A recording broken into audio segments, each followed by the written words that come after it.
The evening hush has fallen. A village lies quiet beneath the soft glow of twilight, and at its edge stands a workshop of stone and timber.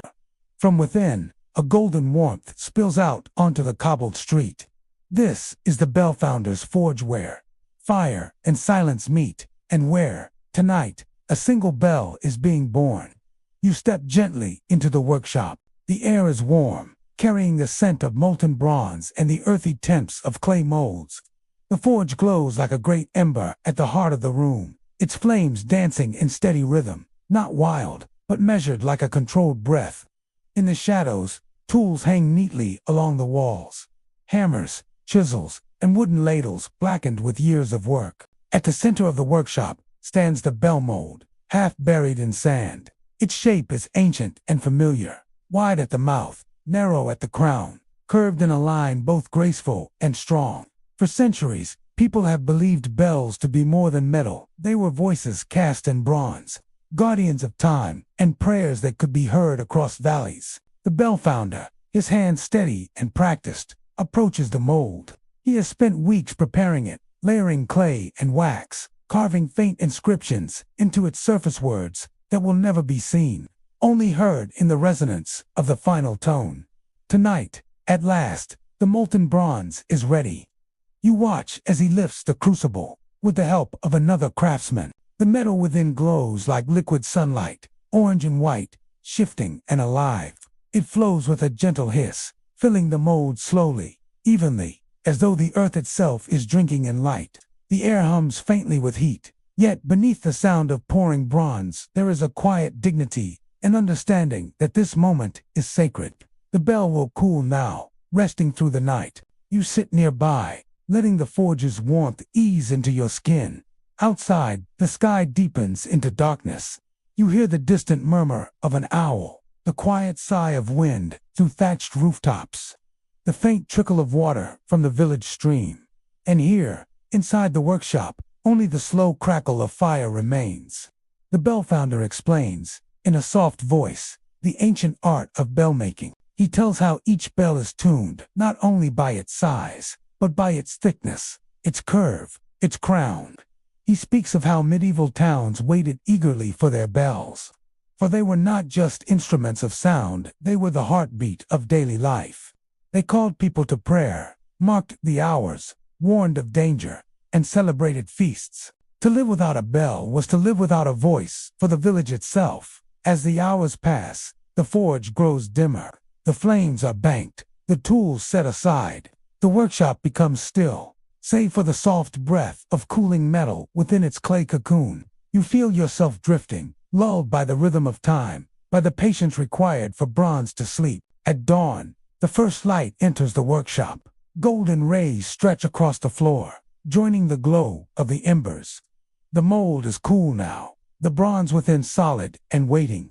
The Bellfounder and his helpers gather to break away the clay, revealing the new bell for the very first time.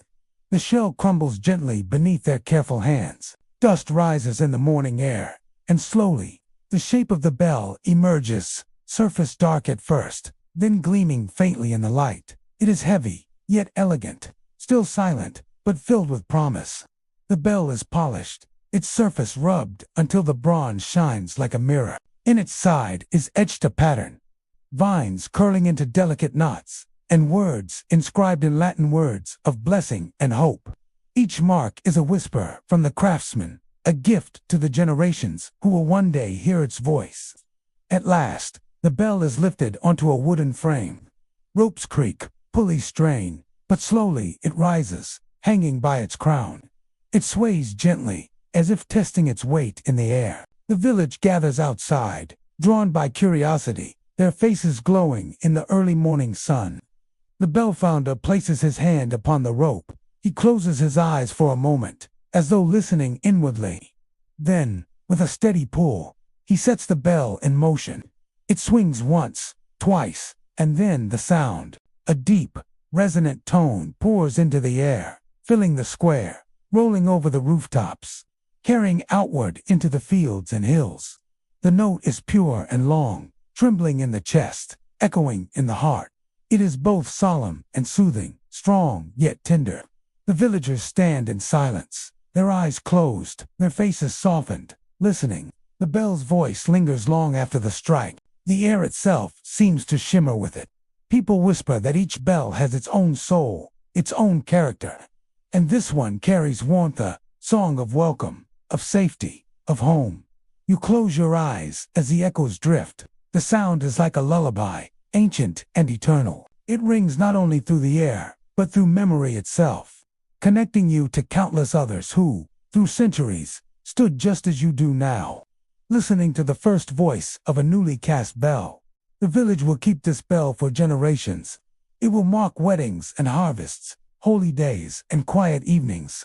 It will toll at sunrise and again at sunset, reminding all who hear it of the steady passing of time. And in times of silence, when no one pulls the rope, the memory of its song will remain in the heart, just as it does for you now. The Bellfounder steps back. His work is complete. He looks not at the bronze, but at the people gathered, at the peace on their faces. This is a true measure of his craft, not the metal, but the stillness it brings. You breathe deeply. The last echo of the bell seems to merge with your breath, resonating softly within you. The workshop, the village, the forge, the sound, all of it begins to blur into calm. And as you drift into rest, you carry with you the Bellfounder's song, a voice of bronze, a voice of time, a voice that sings you gently to sleep.